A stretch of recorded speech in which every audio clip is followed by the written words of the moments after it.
Hello, this is Vlad and a new author's story from my channel Amazing Life Stories. How can you just leave like that? We've been married for almost 10 years. Victoria looked at her husband, stunned, as he calmly packed his things. He sighed and said, without even turning around, "I've already decided everything. I love her. You told me just a couple of days ago that you loved me." "I fell out of love," Vidya answered briefly, abruptly closing the suitcase. Taking it in his hand, he straightened up and headed for the exit, saying after him, "Let me go and move on with your life. I'm not coming back to you anyway." Quote. After these words, he slammed the door, ignoring her tears. Victoria slowly slid down the wall, not believing that all this was happening to her.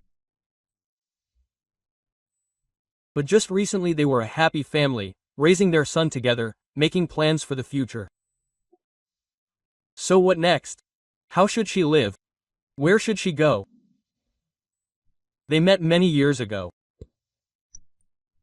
At that time, Vidya was just starting his business. He was still an inexperienced massage therapist, who she got to for a session. She was attracted then not only by the low cost, but also by a very attractive specialist, whom she immediately laid eyes on. The romance began from the very first meeting. At that time, Victoria was pregnant, but did not know about it yet. She had barely broken off relations with her ex-boyfriend, who turned out to be a despot. The girl literally ran away from him. The romance was ardent, passionate. And after Vika found out about the pregnancy and told about it, Victor almost immediately proposed to her. They had a quick wedding, signing at the registry office in ordinary clothes, so as not to waste money, but to save it for the birth of the baby. Everything was wonderful. Vika gave birth to a healthy son, whom they named Grisha. Victor successfully developed in the field of massage and a few years later opened his own salon. He had a natural talent that did not go unnoticed.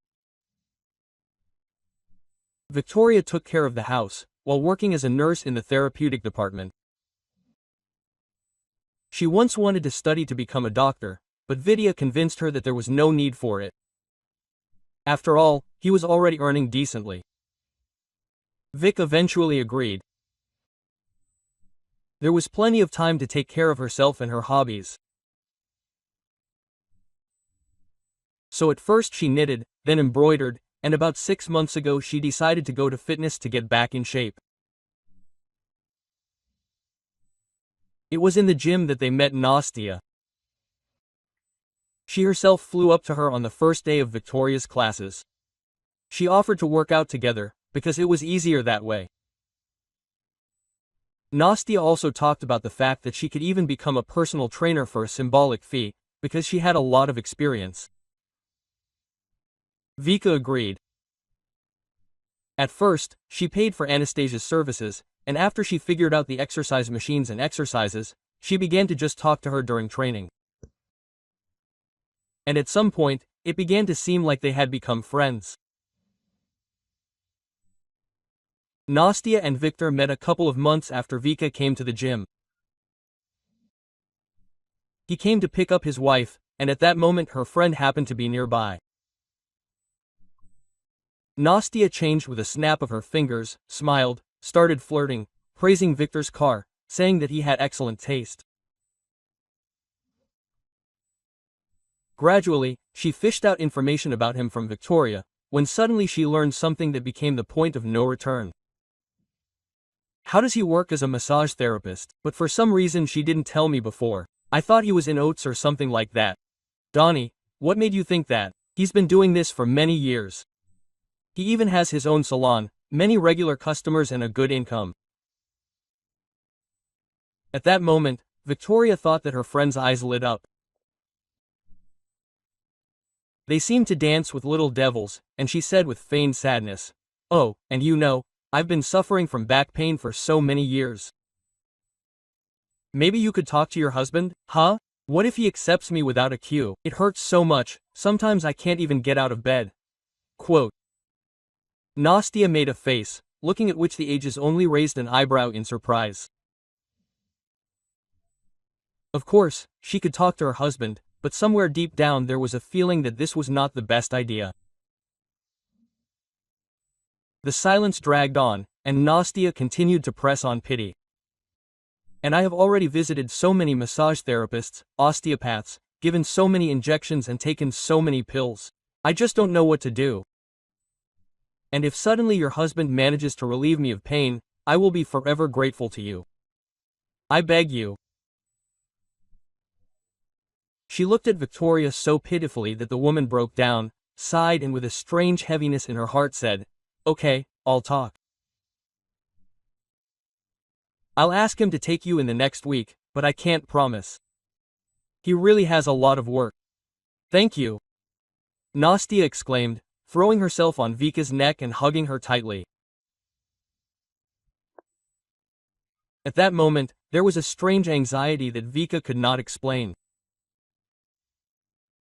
But it seemed that there was no reason to worry, although her intuition was screaming at her. Quote. "Which friend is this? The one who goes to the gym with you?"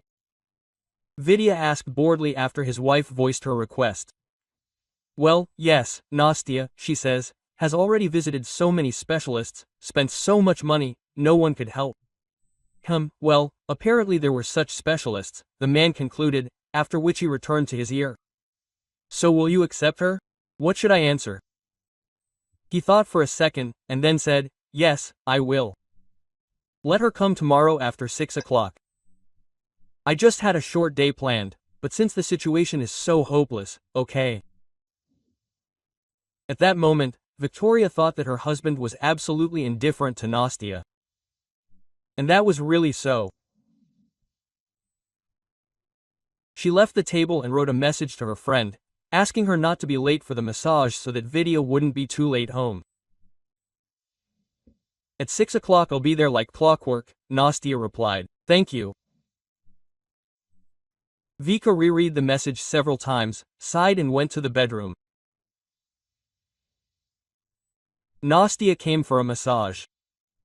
Makeup, hairdo, new perfume, manicure, pedicure.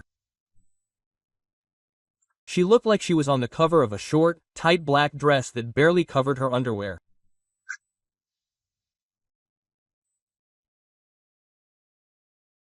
From the very first seconds, she looked like she was on the cover of a short, tight black dress that barely covered her underwear, and from the very first seconds she noticed an interested look on herself.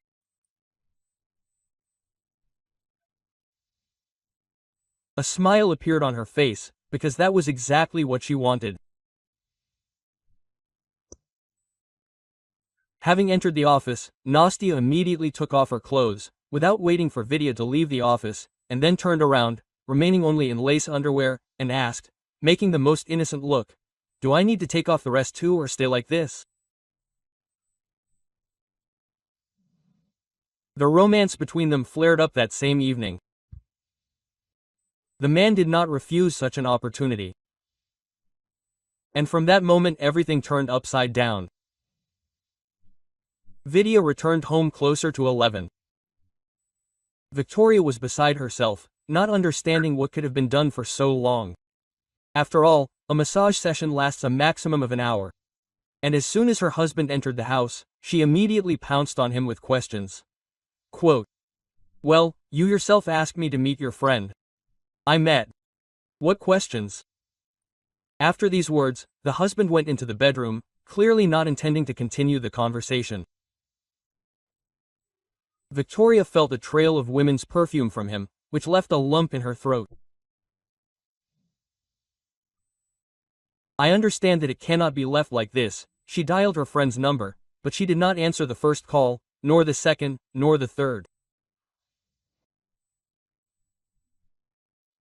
And even then the thought crept into Vika's head that something was fishy here and she should prepare for something bad.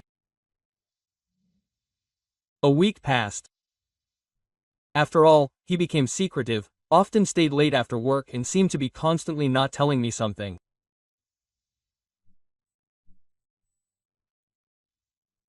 Vika, however, tried not to wind herself up, worked as usual, did housework and raised her son, trying to live as always, until one evening she overheard her husband's phone conversation, which immediately put everything in its place.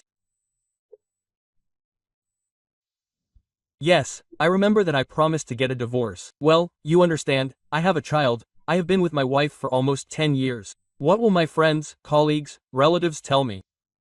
Vika froze, hearing her husband's voice. Everything inside her broke off. Who was he talking to? Who tried to persuade him to leave her? Yes, I love you, I love you. Do you hear me? Things don't just happen that way. I have to do everything humanely, but I can't just up and leave. No one will understand this. Silence again, tearing her heart into small pieces. Tears were choking her, but Vika tried not to cry, to keep everything inside and not to show that she heard anything. Then her husband's voice rang out again. That's it, I can't talk anymore, I'm hanging up. She perked up and immediately took a step forward. Darling, dinner is ready, are you coming? At that moment, when Victoria was standing near the half-open door, her husband had already managed to hang up and put the phone in his pocket.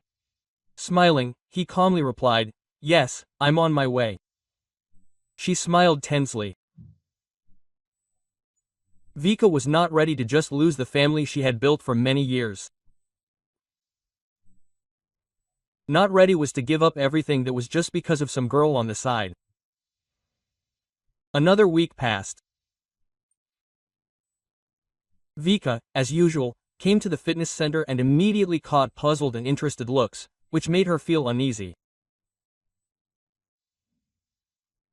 Having looked around, she went to Anastasia, who was working out on the exercise machine. Stopping a couple of meters away, Vika asked, "What's going on? Why is everyone looking at me so suspiciously?" Nastia didn't answer and didn't even look in the direction of her former friend.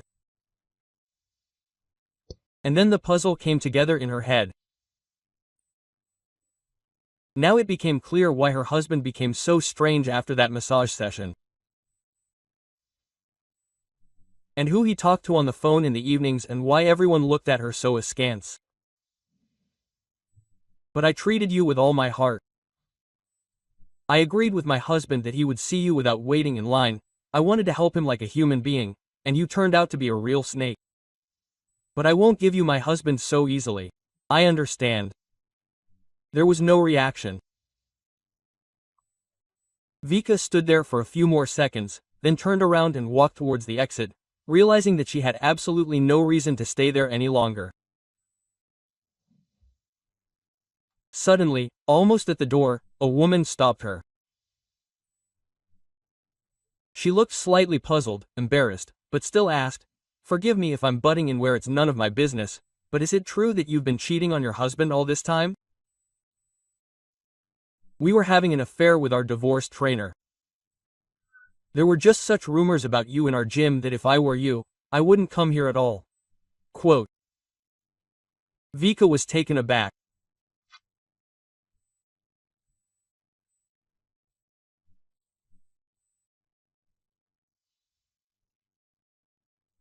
Her eyes bulged, she looked at the lady in front of her and couldn't believe that Nastia was capable of such a thing. But then, trying to contain her anger, she replied, "No, that's not true. It's just that the girl who's spreading the rumors decided to sleep with my husband and take him away from his family."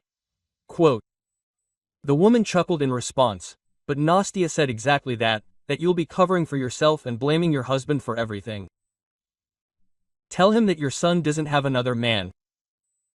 He's nothing like your husband. But it's obvious that she just had sex, right? And then she probably continued to cheat on her husband while he still believed in your innocence. Quote. Vika was taken aback. She opened her mouth silently, and then simply silently lifted her chin and headed for the exit, realizing that she had nothing more to talk about with her. And suddenly heard behind her, "What, really, are your eyes hurting? It would be better for you not to come to our hall anymore." That same evening, Vidya left home, and Victoria, realizing that she could not stay in this place, immediately began looking for some kind of housing. They managed to find a house in the wilderness further away from here. Vika called the realtor, told him that she had an extremely limited budget, and she needed to find a place to live day after day. This was the only option offered. So, plucking up her courage, she packed her things, took her son and went to the specified address. And only when she got out of the car, she heard a question that came as a surprise to her. "Are you going to live with the child? Why didn't you say this on the phone? This is important." Realtor looked at her with genuine surprise, while Vika had no idea what she was getting at. "I told you that I have a son, he is 10 years old. No? Yes, we did, but we didn't say that you would live with him. I thought you were getting divorced and would live here alone, and the child would stay with his father. No, my son will live with me. But if this is some kind of problem, we will look for another specialist. No, we will solve the problem. But okay, go." "No, we will solve the problem, if anything. Go and look at the house." Victoria went into a small house, clearly shabby. Something inside her was unpleasantly sinking with the realization that now she would have to live in this place. Sighing, she turned to realtor. "And there are no other options at all?" "Well, some more presentable ones. Sorry, but no. In your price range and with such urgency, this is the only option. But if you have no money and you are getting a divorce, you can just go back to your parents. They probably won't refuse to accept you in such a situation. Maybe you should call them?" At that moment, Vika felt goosebumps run down her skin. Where to? And she wasn't going to go back to her parents' house. She still remembered how her parents scolded her for getting married without permission, for getting pregnant and daring to give birth to a child in a maternity hospital other than the one they had agreed upon with their friends.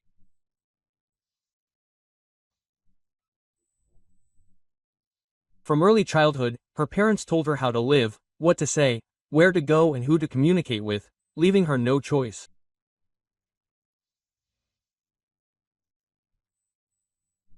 And after she was able to escape from such parental captivity, after she felt the spirit of freedom and independence, she was not ready to go back to them under any circumstances.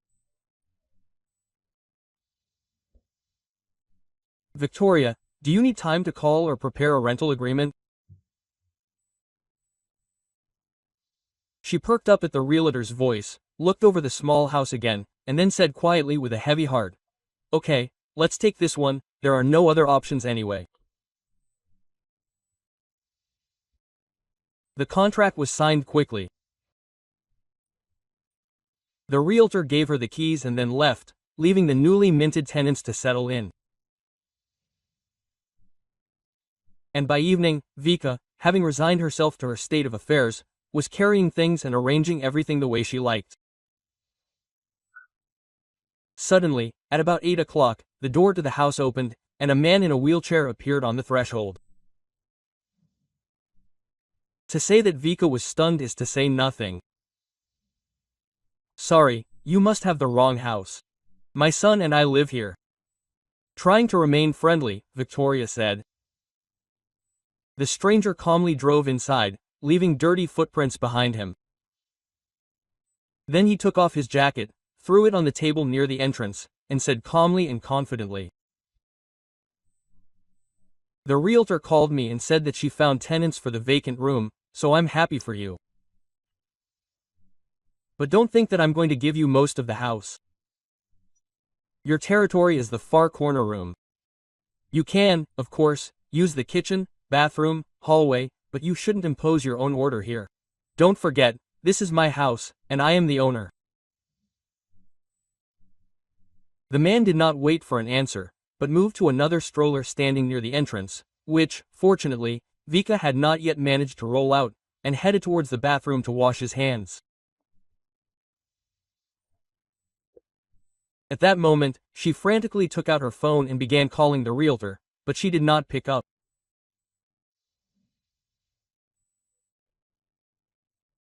Realizing that the situation was hopeless and that she had once again been deceived, Victoria sank to the floor in the corner and, covering her eyes with her hands, cried from pain, resentment, betrayal. But why was everything happening to her? For what? Vika was lost in her thoughts, not paying attention to what was happening around her. Suddenly, right next to her face, she heard. "What's wrong with you? Why are you huddled in a corner, huh?" Vika raised her tear-stained eyes to him, and then confessions poured out of her that she hadn't expected from herself.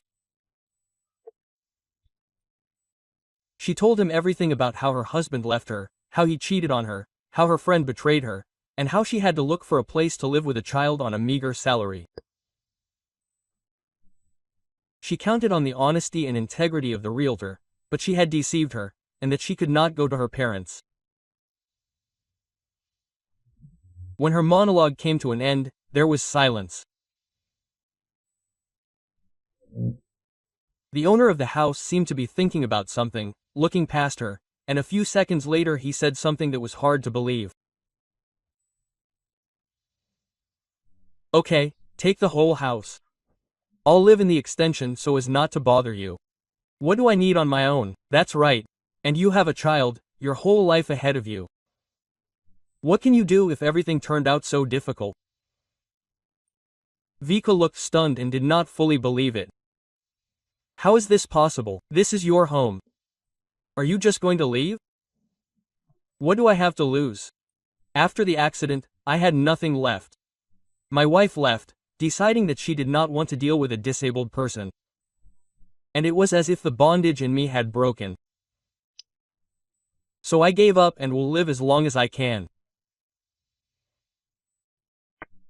The woman looked at him with regret, understanding how difficult it had once been for him. Not wanting to make life even harder, she said with a smile on her face, "What do you think? We all won't fit here to the point of stupidity. You don't need any extension. Forgive me for being hysterical. It's just that so much has happened, and everything just happened by itself. Yes, I understand. After my wife left and the accident, I didn't want anything. It seemed like that was the end of it, and then I just gave up on it. Well, since it happened, nothing can be changed. By the way, what's your name? We've been living together for an hour now, and I don't know your name." "Leonid, but you can just call me Lionia, as you wish." "Great, Leonid. And I'm Victoria. Let's get acquainted." During the conversation, she learned that, despite the problems and hardships, Leonid remained a fairly popular craftsman in the village, a genius in the field of mechanics. People turned to him for a variety of repairs, so he was never penniless. "You know, after my wife left, I knew how I would live. After all, I had been a shining light at work all my life. I didn't know how to cook anything, and I didn't do any housework either. But somehow I gradually started to get into it. I learned to cook simple dishes. I can even make some soup or stew meat with vegetables. Wow, I cook deliciously. I can cook for you too. Well, is it so hard for me to make an extra portion?" Vika suggested with a sincere smile. He looked at her in surprise, as if he didn't believe in the truth of her words. "Well, in such a situation you can live for free if you cook and help with the housework. It's hard to cope alone in such a situation. And I missed a normal home idea. No, this is somehow inhuman. After all, we are keeping you busy at home. Consider it a barter." That's what we decided on. Victoria did the housework, took care of her son, and worked occasionally, even setting aside some free time for her own desires and entertainment. Alyona continued to do repairs, occasionally going out to the city for a couple of days to visit friends or acquaintances. The rest of the time he was tinkering with something. At some point, Grisha started helping him. He was interested in what and how he was doing, why he connected things this way and not another, what elements were used, and much more. So every day, returning from school, my son quickly did his homework and went to the garage, knowing full well that they were waiting for him there. Leonid was happy to work with the boy. He calmly told him everything, showed him, gave him the opportunity to try it. One evening, Vika came home completely in a bad mood, and Leonid noticed it right away. Did something happen? It felt like something was wrong. Let's say there were some minor problems at work. The management wants to transfer me to another department, but I'm just not eager to. I like my therapy department.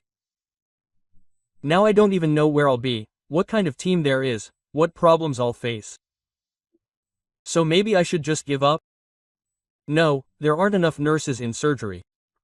That's why they don't really ask me. They just redirected me where the staff was needed. Are there any differences between the new place and the old one? Well, the responsibility will be higher. This is not just therapy, but surgery. Lives are at stake there, you know? I don't even know if I can handle such responsibility. Well, you can definitely handle it. I think everything will be fine. I believe in you. Thank you, but I don't really believe in myself. Despite all the fears, the new place turned out to be quite calm.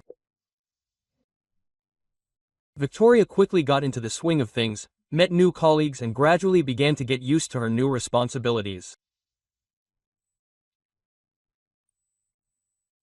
It seemed that everything was gradually getting better, but at some point Victoria noticed that there were some errors in the documents that could negatively affect the work of the entire department.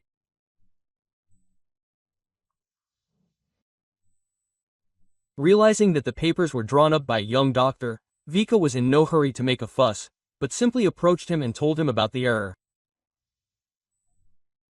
But the young specialist's reaction was extremely negative.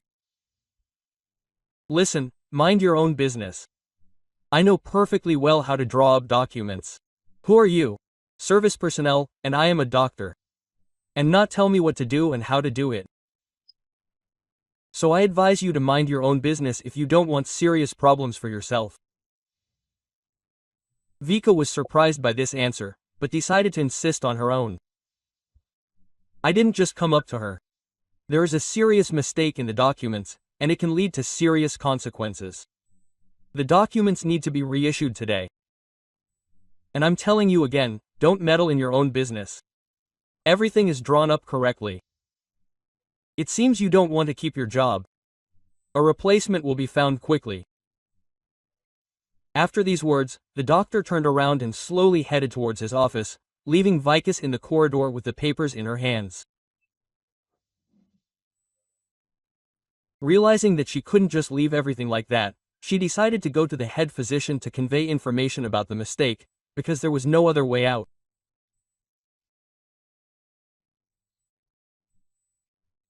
That same evening, during a general meeting, the head physician announced, "Our young specialist Dmitry Ivanovich, a novice practicing surgeon, made a serious mistake, but thanks to the vigilance of nurse Victoria Sergeevna, serious consequences were avoided. However, the culprit of this whole situation will have to work 3 shifts, as stipulated in our rules. I hope this will be a lesson for everyone. And in the future, everyone will be especially attentive. The reputation of our clinic depends on it." While the head doctor was giving his speech, Victoria felt an angry, focused look on herself. After all, now she had become a real enemy for this young doctor. At the same time, Grisha began to study mechanics more and more actively and spent every free minute in the garage. At the same time, he developed schemes, drew blueprints, slowly but surely bringing them to perfection. And after a few weeks, he managed to make his first robot, which took small steps and some simple movements. The boy was simply happy with this result, so he decided to take the robot with him to school the next day. Classmates crowded around his desk, examining unusual inventions. Everyone admired him, and only one young man, the son of a local rich man, said with a sarcastic grin, "Who do you believe? He would never do something like that. You just bought it at some flea market or stole it from someone, that's all." Everyone looked at Kolia, who enjoyed serious authority in the class, and immediately fell silent. Only Grisha, realizing that he should not leave himself offended, said, "I made it myself. And if you are jealous because you can't do the same and you won't have it, then just keep quiet. Understand? And the fact that everyone knows perfectly well who my father is, and no one will go against me. But it's easy against you." At that moment, Kolia grabbed the robot and began to examine it. Grisha reacted instantly, taking a few steps towards it. "Well, give it back, I didn't let you touch it. And where is the proof that it's yours? No signature, no initials. Do you have a check? You probably have it with L, and until the owner is found, it will remain safe with me." Kolia turned around and went to his party, leaving Grisha completely confused. The boy understood that going against the rich man's son was not the best idea. So he returned home in tears. Trying to open them, he quickly slipped into his room, but Leonette still noticed. Knocking on the bedroom door, he opened the door and saw a red face and tear-stained eyes. It was already clear at that moment that something was wrong. "What's wrong with you?"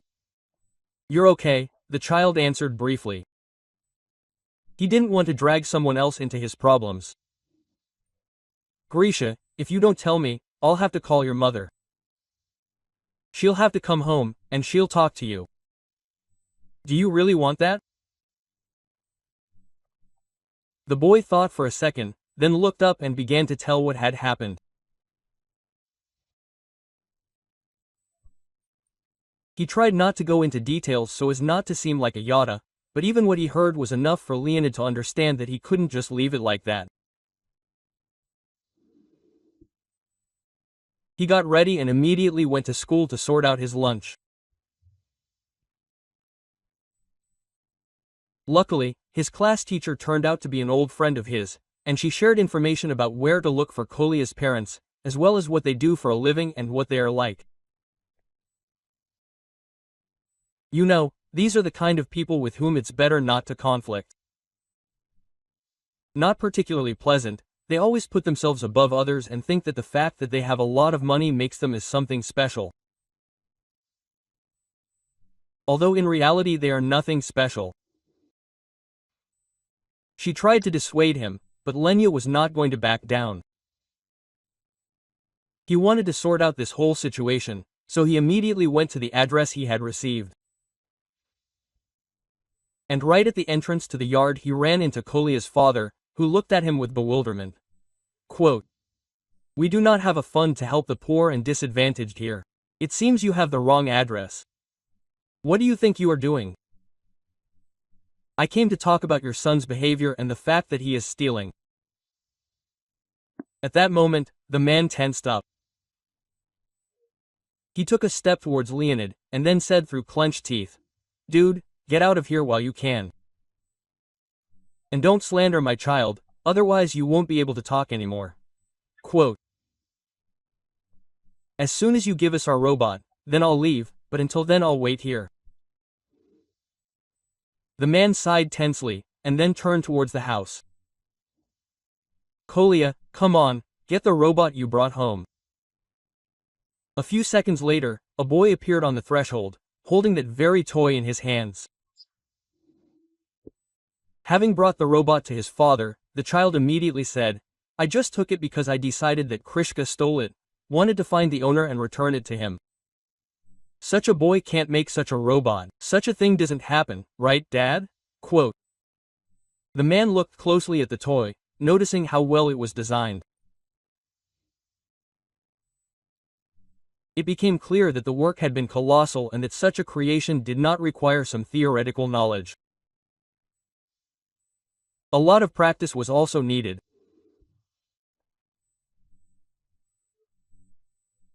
So, not believing a single word of the uninvited guest about how he could do it with his own hands, the businessman gave the toy to his son, after which, turning to Leonid, he said contemptuously, "Listen here, colleague, don't tell me that you made this robot yourself." Yes, even a fool understands that this is a purchased toy, and given your financial situation, stolen. So I advise you not to make a fuss, but just turn around and go wherever you want.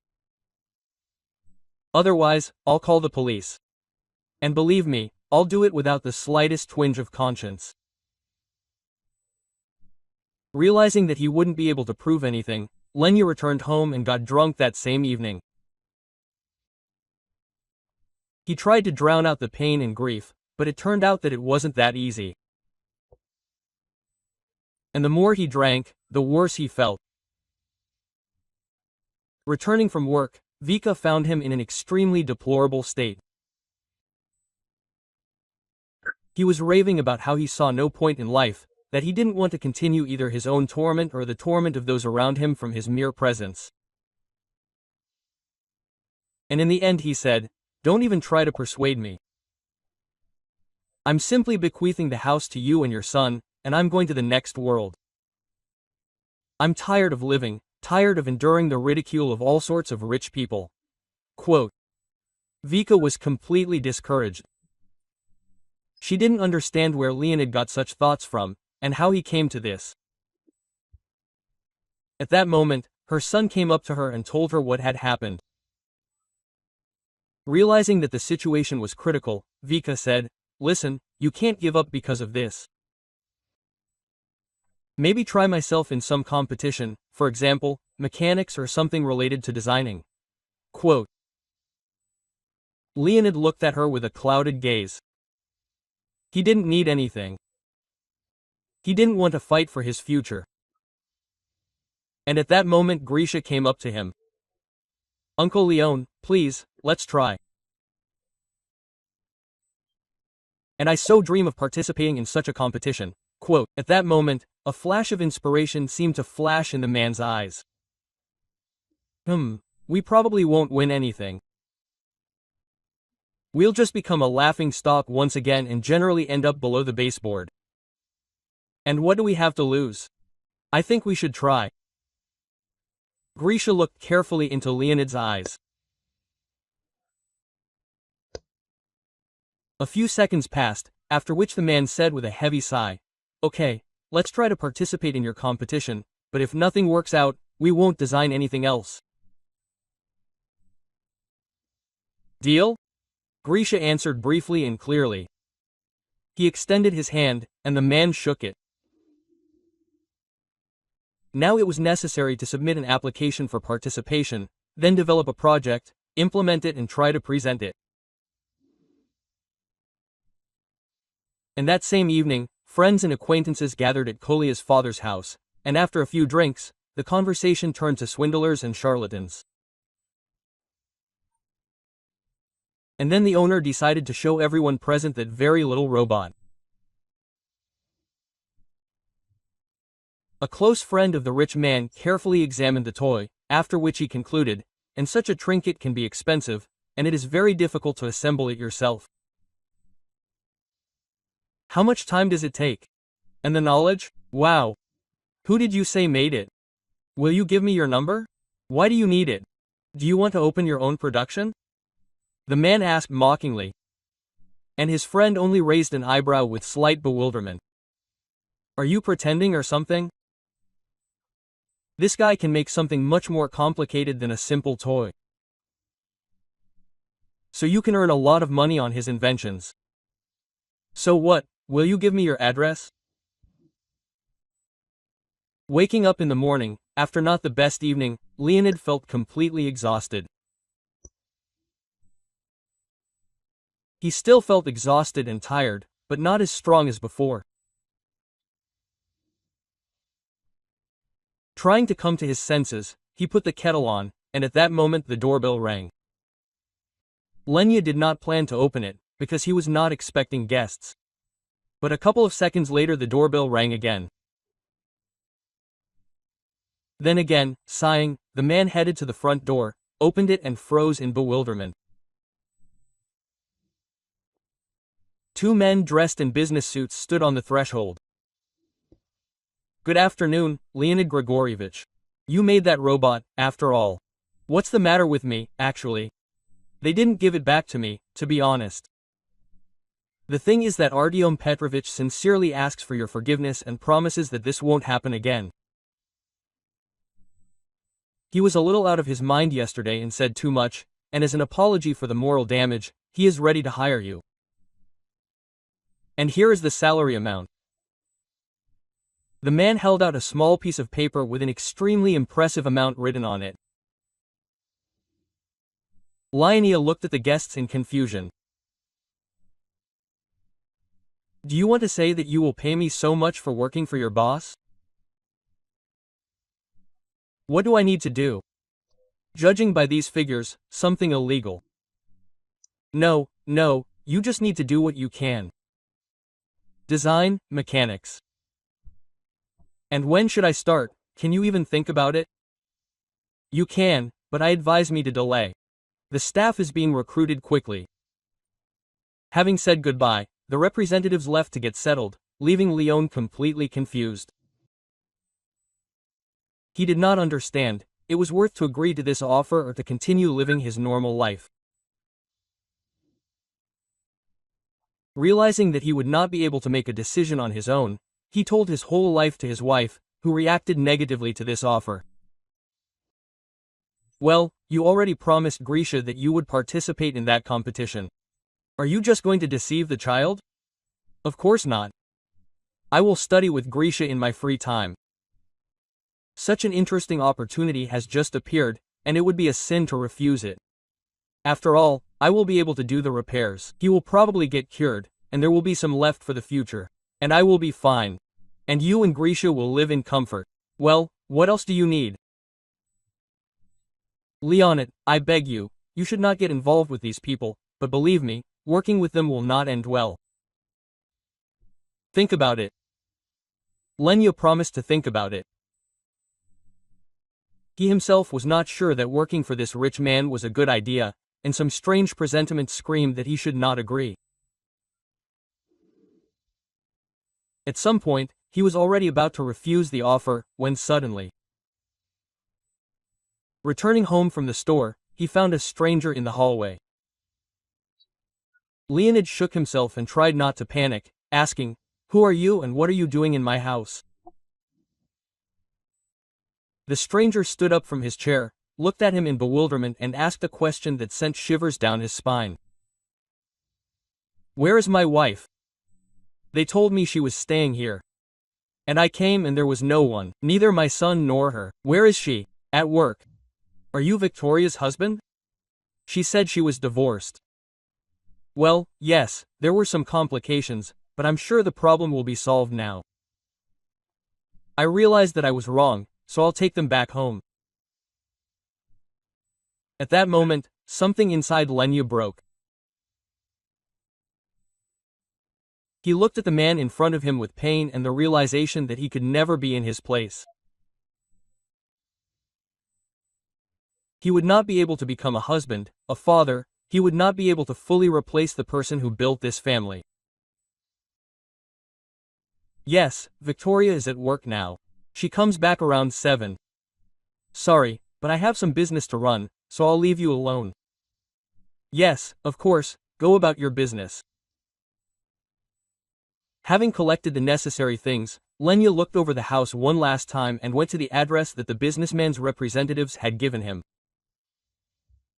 Now he understood that he had nothing to lose. So the best option would be to agree to a promising, profitable, albeit difficult job, which would certainly help to distract himself from all these problems and worries. Vika returned home a little earlier than usual. She learned some details of the competition and wanted to discuss them with Leonid. But instead of him, Victor was sitting in the middle of the living room. "What are you doing here? Why did you come? You said it was all over. So what do you want from me now?" Victor slowly rose from his seat, took a few steps and then said with slight confusion, "I just missed our son, so I wanted to visit him."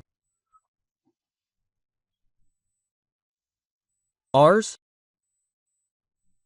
And I remember your mistress said that I walked around with my son and that he has nothing to do with you. And you treated him as if you were an enemy, not a child. You know what? Leave where you came from. Grisha doesn't want to see you. And by the way, why hasn't he come back yet? He used to always be home at 3. Because he has his own plans and things to do. I repeat once again, get out of my house. I don't want to see you. Besides, the owner will be here soon, and he clearly won't be thrilled that you're here." "The one in the wheelchair? And we've already met. I explained to him that I came for you, and he kindly left the house. So don't worry, he doesn't mind." "Where were we?" "With you getting ready and getting out from here. I don't want to see you." At that moment, her husband's expression changed. He closed his eyes for a second, then looked at her carefully. "Nastya and I broke up, our characters didn't get along. You know, it happens." "Yes. And what do you want from me? Go home. I don't want to rummage through your underwear. Deal with your mistresses yourself. The thing is, I have nowhere to go. I have nothing left. I was sure that she loved me. And she suggested some kind of scheme to improve the apartment. In general, I transferred it to her, she had some discounts there. In general, I don't even remember when or how I did it. I woke up in the morning, and all the documents were already done. And there was absolutely nothing that could be done about it." Vika couldn't believe what she heard. "But you seem to have love, family until death and all that." "It was. But then it turned out that I didn't love. I found another one with whom I have a good relationship. And Nastya didn't got it. So, having received the apartment, she simply brushed me off. I tried to do something, but the lawyers say that after such an agreement nothing can be changed. In general, she turned out to be a smart. So you just signed over your own apartment to her while drunk? Are you even normal?" "Oh, yeah, I'm telling you, I don't remember how all this happened. But now I have nowhere to go. You're not going to kick me out." Vidya raised a pitiful look at her. Vika couldn't throw him out the door. She allowed him to stay in the house for a few days until he found a new place to live.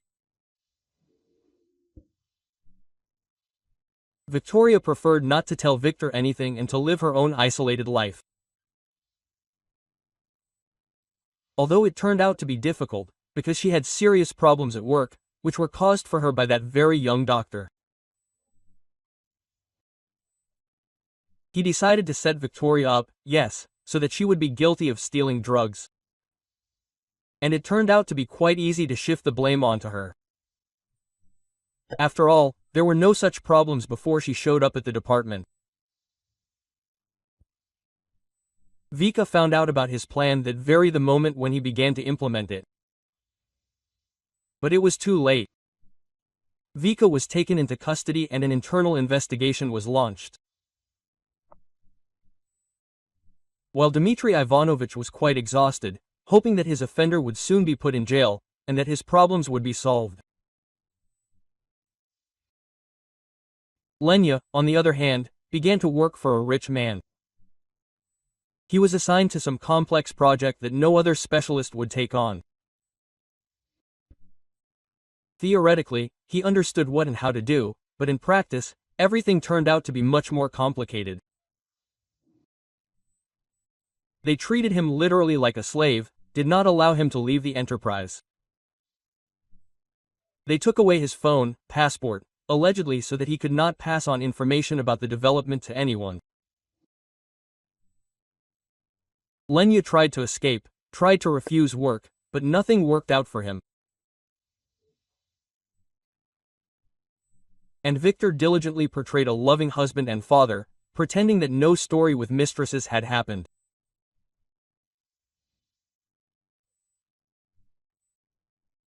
And at some point, Vika began to think that her husband had really managed to change, until one evening Grisha noticed how dad was looking at the daughter of a local farmer and told his mother about it.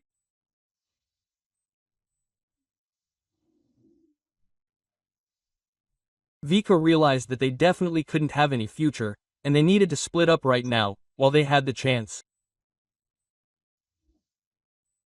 So the next day she filed for divorce.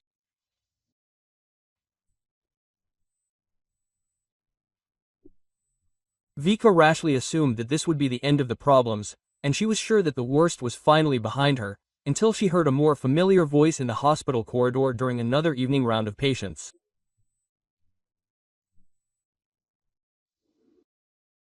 You don't understand. I myself would be glad if she was locked up for a long time. All she can do is ruin people's lives, or we can take her altogether so that she certainly doesn't appear in our future.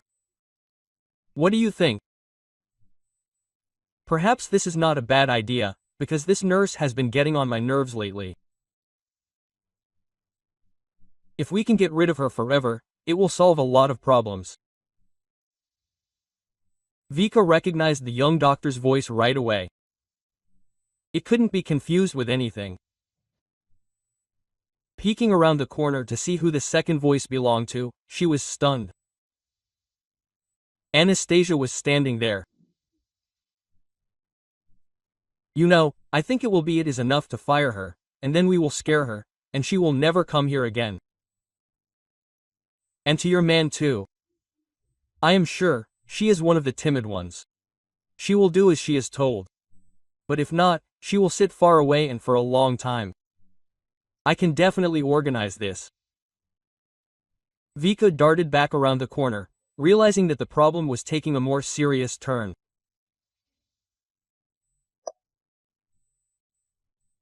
The realization that she would not be able to solve anything was so obvious that she decided to write a letter of resignation of her own free will and simply transfer to the local paramedic station, which was just recruiting staff.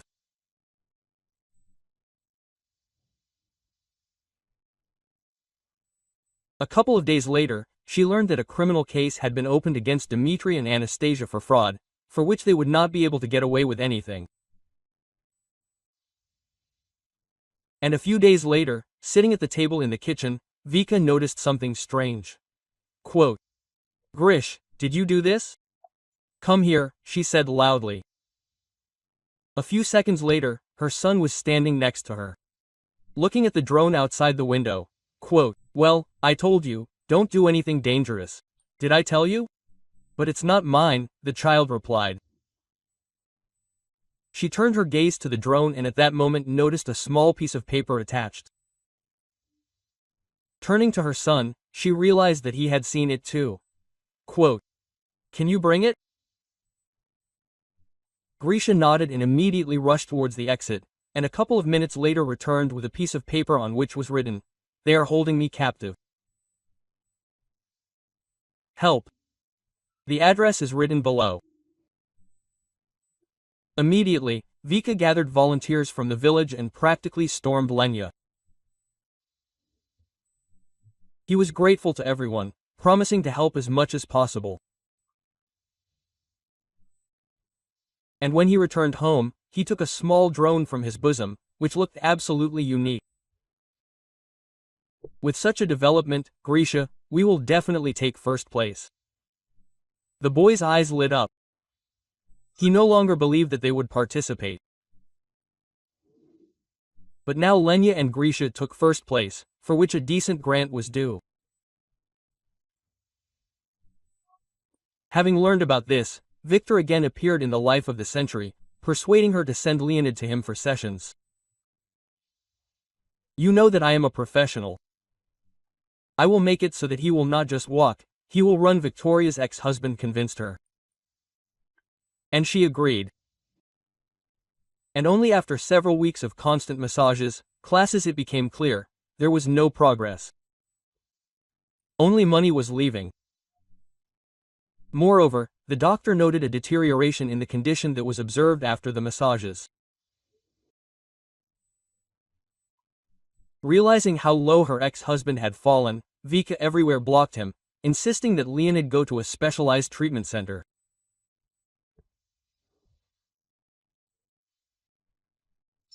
He listened to her and spent the grant on his treatment, and 6 months later he returned on his own 2 feet, albeit with a cane, which they promised to get rid of in the next year.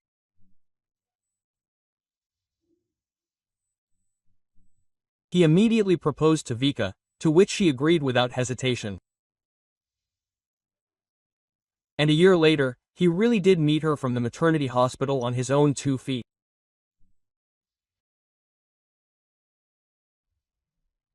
If you like the story, please support me by pressing the thumbs up button.